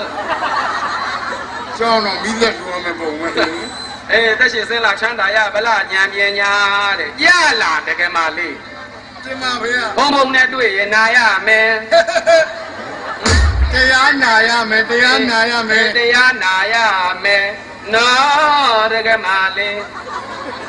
အောက်ကစီးရပါစီတော့ဘာဘောမညစ်ပါနဲ့ခင်ဗျာအောက်ကစီးရဆိုတာအဝီစီအဲ့လိုဖြေရတယ်မဟာဓမ္မနာယောယီဝအဝီစီမင်းဝေလိုက်ပါလားငါသားတရားဘုံကြီးလားငါဘုံကြီးလားဘာဘောတင်ကားချုပ်ပဲဝေးရုံပဲဗျာမဲတင်ကားချုပ်ပဲဝေးရုံမဲလားဟောဗျာအားဘာကိုရောင်းတော်မီခိုင်းဒီကမလေးစတာတော့ခုလိုမျိုးဘာသာရေးတွေလိုက်စားတယ်ကျန်လားအလှပမမဲရအောင်လှပဆိုတာကိုယ်တော့ဘာမလားဘူးနော်ခါလေးလည်းသိရတယ်ဘာဘောလက်ကသွက်လိုက်တာလက်သွက်ဆိုဘုံလက်ကဝယ်မီးလို့ပဲဘာအိုးအဲ့မဲ့ဘာနဲ့မနဲ့ပြည့်မှာဘာမို့ကန်ကဘာဘုံနဲ့ကဆိုင်ဆိုနေရအောင်မဲဖေးငါစွန်ညိုင်နဲ့မင်းတူမနဲ့ကွဲမရတပည့်တော်တူမလည်းအရပ်ဖို့တော့ခြိုင်လေးလိုပဲဖေးတော့ကိစ္စမရှိဘူးရောပြီးတော့ဖုံးပေးမလားဘာဘောအယိုးစုမလက်မဲ့အယိုးမဖုံးပေးလိုက်မယ်လို့ခုပေါ်တဲ့1500ဖုံးကန်ခဏထိုင်ဝင်မင်းတို့တောင်းသူတွေအဆင်ပြေကြလားဒီနေ့တော့မိုးလေဝသလေးကောင်းတော့အဆင်ပြေတယ်ခင်ဗျာကိုဒီနေ့ဘာတွေလို့ဂျုံတွေဘာတွေလုံးကြတယ်ဂျုံလည်းလှုပ်တယ်ခင်ဗျာဂျုံတွေနှုတ်ပြီဟောရေးရတာပွားတယ်ဟာနှုတ်တာအားတယ်ပဲမီးနဲ့ရှိတော့ညှော်စောနိုင်မသိဘာတွေကြောက်တော့နာတော့ဘာဘောဘာတွေပြောမှမသိဘူးအမိုက်ရိုက်မီးနဲ့ရှိတော့ညှော်စောနိုင်တယ်အဲ့ဒါပြောတာပဲတွေဘာတွေလှုပ်တယ်ပဲတွေပါပဲဟိုပဲတွေလှုပ်ဘူးလားပဲတော့ဗျာဟိုမပဲယောက်ျားရပြီအဲ့ဒါနင်းတော်လိုက်သွားတာဗျာလိုက်ရှာနေကြတယ်ဟမ်မပဲမပဲတော့ဘယ်ဟာကြော်တယ်မပဲလှုပ်တယ်ဗျာမပဲလည်းမစိုးဘူးဗျာအဲ့ဒါလည်းမစိုးပါပဲဟို ကစပားတွေပါနေစိုက်သေးတယ် စပါးဆိုင်တယ်ဗျာ အားစပားတွေစိုက် ဟိုမရင်စပတ်လည်းဆိုင်တယ်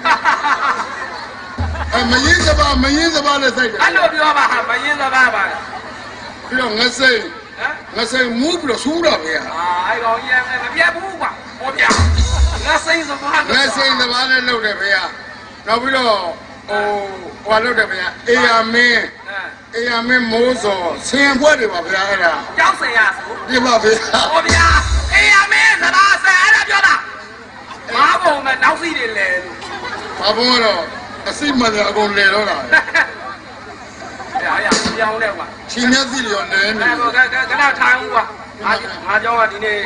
ဟိုမနေ့ကဆောင်းလောင်းပွဲလဲရှိတော့ဒီနေ့ဧည့်သည်တွေလည်းပေါ်တယ် တပည့်တော့မုံလေးပါလေတော့တပည့်တော့စောအောင်ဗျာ ရပါတယ်ဒါပေမဲ့မုံစော်ကြီးစားမလား ဟဲ့စောကြည့်လို့ကတော့မုံစီကြော်ပါဗျာ အဲ့မုံစားစော်ကြီးရဲ့ စောကြည့်တပည့်တော့9ခုတော့ပေးလိုက်တော့ ငါတယောက်တည်းတော့မနိုင်ဒါပေမဲ့ဆောက်ပုတ်စားအောင်မလား ပေါ့ဆုံးပါဗျာဘယ်နဲ့စောစောပေါ့ ဟုတ်ကွာအသက်ကြီးတော့ကျတော့တချိုးတွေကလေထွက်ငါကျိုးသေးပါဦးကွာစင်းနေတယ်လေမကျိုး တပည့်တော်တော့အကာအကွယ်ရှိရတယ်ဗျာ ခဏထိုင်အောင်ကွာ တင်ပါဗျာ ခဏဟိုအကြောင်းသားတွေလမ်းခေါ်လာအောင်ကွာကပ်ပြ ဆုံးနေတယ်ကို အေးပါဟေးဝါရေးကပ်ပြအာလူရေး ဟေး ရတဲ့ပါဟုတ်ဗျာအော်ဒီကောင်ငါတို့ပဲငါ့ကိုမမှတ်မိတယ်လားအတန်းကိုဟဲ့ကောင်ဘာဖုံးလဲကွာငါခေါ်နေတာကွာအေးဘာလဲကွာငါအရက်ချက်နေတာ ကိုရင်လည်းတပည့်တော့ပေးအောင်ပဲ ရုံးပဲအရက်ချက်တာလားမေးဘေးဖုံးကြီးကြောင်းအရက်ချက်ရမယ် အော်ကျောင်းလာတဲ့တကားလေးတိုင်းအခါမှုနေ တဲ့အဲ့ကမလားအဲ့တော့ငါခေါ်နေလားဘာလို့ကလူမမေးဖွေမှန်းဟုတ်တယ်အဲ့အမေယောက်ျားပြန်ဟောဗျာ ခရားရင်ကျောင်းရင်နေတော့ယဉ်ကျေးမှုရှိတာ ဟိုဒီကောင်ငါအတန်မမှတ်မိလို့ကွာအဲ့ဒါကြောင့် ဘာဘုံတန်ငယ်သံပေါ့ အေးပါကွာဒီလိုနှလုံးသားဖြူစင်အဲ့ကောင်ငါခေါ်နေတာနည်းနည်းလားလာပြီကွာလာပြီလာခဲ့ဒီမှာစွန်းညိုင်90လဲဟဲ့အဲ့တော့ကွာမင်းရတယ်ကတော့ခေါ်နေပြောမင်းရတယ်ကွာတော့ဘယ်မှာလုံးလုံးမသိဘူးလားအေးမင်းကပြောချင်တာ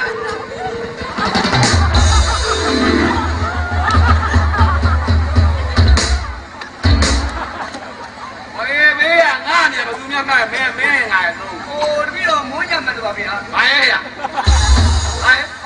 ဟုတ်တာပြောဟဲ့ဘာမိုးညံ့မှန် ဘာဘုံလည်းလက်ကြီးနဲ့ဗျာ ခြေတော့ကြီးပါ တပည့်တော့ချိုင်းမွေးနေမြင်တယ်ဗျာ အဲ့ကောင်အဲ့ဒါဂျိုင်းမွေးမဟုတ်ပေါင်ကလေးမွေးဟဲ့မင်းငါ့ကိုမြန်မပတ်နဲ့ဘာတော့ကဘာကြလဲမင်းဘာတော့မသေးနဲ့ဟိုတပည့်တော်သိမတင်နေဗျာဟုတ်လို့ဘာဘုန်းတန်ကချက်ချက်ကလေးတန်နဲ့ပြောတယ်ငါလည်းနှုံးမပြတ်သေး ကလေးမမဟုတ်ဘူးအိန္ဒိယဘက်ကလာတာဒေရရှင်ကြီးတွေနဲ့ငပွန်ကြီးရဲ့အကြီးကြီး အဲ့ဒါအိမ်ရိုက်တဲ့တန်ပြောနေတာဟဲ့ဘာကလေးတန်ဒီလောက်ပရင်နေတွန်းနေတာဘာကလေးတန်တပည့်တော်မသိလို့လားဟဲ့တင်ပါဟဲ့ငါ့ကိုရောင်းအောင်မလုပ်နဲ့ဟဲ့သွားစွန့်ညိုင်လေသွားဟဲ့ဟာစွန့်ညိုင်မနေဘူးပါဘောတပည့်တော်အော်မဘာလို့လဲဘာမလဲကြမှာတော့ကဖုံးကြီးဖုံးပေးမဲ့စွန့်ကိုမလဲကြမင်းကပ်ပြကြောင်းမှနေပြီးတော့ငါခိုင်းတာလို့ငါကျွေးတာစာငါ့ကိုမစော်ကားနဲ့ဖုံးပေးတယ်ပြီးတော့ကလိုက်မှမလို့တာဗျာအေးတုံနဲ့ဟုတ်ရဘာလိုက်မမိရမှာတော့နောက်ရရင်မိမှာမဲ့ထမိန်ကုန်းမှုဟုတ်ရဘာလို့တပည့်တော်မလဲဘူးဗျာဘာလဲဘာလို့တပည့်တော်လုံးနေရှိတယ်ဗျာဘာလို့ဟိုနောက်ပြီးမှဘာလို့ရဲ့သင်္ကန်းတွေရှောနေတာဗျာရှောမနေနောက်နေ့ကျမှဝှရှော်တဲ့တဲ့မရှောနဲ့ဝှရှော်တဲ့မိကြည့်ဘူးတော့မရှိဘူးဟဲ့ဘာလို့မိုးညခိုင်းနေပါလားဗျာမိုးညပါလို့နောက်ပြီးတန်းမှာအိတ်ရဗျာအိတ်ပလေးစီမနေ့ကတော့စွန်းလောင်းငါနဲ့လိုက်တာလို့အေးရေးပြတယ်စိုးစိုးထားလို့သွားမင်းလို့မင်းရှိတာမင်းလို့တွက်ကပ်မနေနဲ့ယောက်ျားတယ်မင်းဘာဟုတ်လဲမိုးရတော့ကျတော့တိတော့မရှိဘူးကိုမတူတူချစ်တာပဲပလီးမနေနဲ့ယောက်ျားတယ်မင်းနဲ့ဟုတ်တယ်ဘာလဲတပတ်နဲ့နဲနေတယ်ဟဲ့တော့ဧည့်သည်တွေနဲ့ငိုရတာမဟုတ်ဘူးရှက်ဘူးလားဟိတော့ကိုမဧည့်သည်တွေကြည့်တော့ရှက်ဘူးလားလို့ပြောတယ်ဧည့်သည်တွေကြည့်တယ်ဘူးလေးလို့ ဘာဘုံရောလည်းဘာဘုံရောကပ်ပြရောငိုးနေကြတာဘာဘုံတို့ကြောလည်းကျောင်းပူရစာနိုင်တာ အိမ်ဘူးရစာလောက်ပါဟာ ဒါအိမ်မမဟုတ်တာကျောင်းဟုတ်တာဗျာ ငါမဟုတ်ငေါ့ပြီးငါတင်းတဲ့နာငါလည်းဦးမချီနဲ့ဒီနေ့အဲ့နေညောင်းဟမ်အေးပါလမ်းချိတ်ဆက်နဲ့ကြိတ်ပြီးမယ်အော်ကူမတော့မစွန်ညိုင်လေကွာ လေပြန်အောင်ပါဗျာ ဟုတ်ကဲ့စွန်ညိုင်လေပြီးရဘာဘုတ်ကရှာဦးတော်တော်ရှိတာဟုတ်ရဲ့ ငါလေးခိုင်းတာဝါတိုင်းတကားအိုးရဲ့တွေ့ကြည့်တော့ဒီကလေးတွေငါလိုလိုက်တာလို့မိုက်ဆုံး အဲ့ဒါဘာဘုံကအလိုလိုက်တာဘာဘုံလိုလိုက်တော့ကလေးတွေကန်းတဲ့နေတာ ကိုလေကိုသားသမီးတွေလိုအောင်းမေးပြီးတော့ဒီကလေးတွေပေါ်မှာမရိုက်ချင်မတက်ချင်မနဲ့မြစ်စာလေးနဲ့ပဲထားပြီးတော့ ဘာဘုံကလည်းအားကြီးပါတယ်ဗျာ အေးရင်ဝယ်သားခဲ့သူဒီကလေးတွေပေါ်မှာချစ်ရဟုတ်လား ဘာဘုံကလည်းအားရမဟမ် ဒီစားကြရတာအေးမဲဟွာဒီမဲကြာဦးမလေးကွာစိုးညရင်ပြောင်းအောင်ဆွေးခိုင်းလိုက်တယ်မပူနဲ့အဲ့တော့ပူနဲ့ဒီမဲမလေးရတယ်ဇွန်းမပါဘူးမို့လားမလေးဘာမှမားစရာအကြောင်းရှိဘူးဒီငါเจ้าကဒီကျောင်းနာမည်တွေစလုံးရေးနေတာဘာမှဇွန်းနဲ့မမားပါဘူးဟိုကောင်တွေတခြားဆဲမဲနဲ့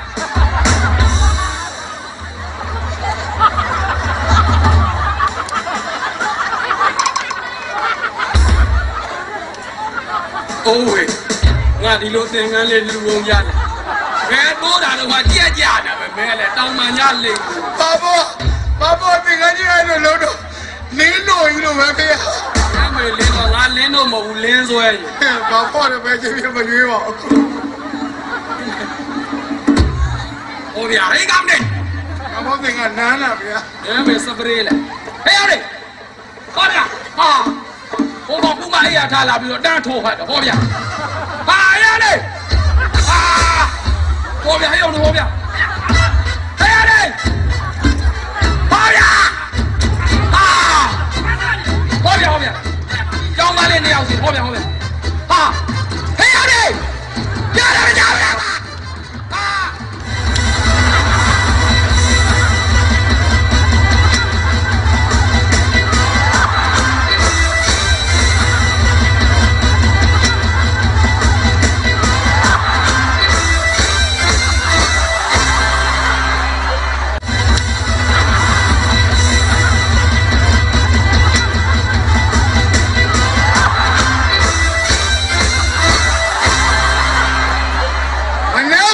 ညမှာယုံတင်ပြမယ်ဟောင်ကောင်ကျမ်းမာ 健康马上起身，我呀，你没好往前马嘛啦？你讲你没来马都送马呢？讲你没要，你讲你俺讲你嘛？哎，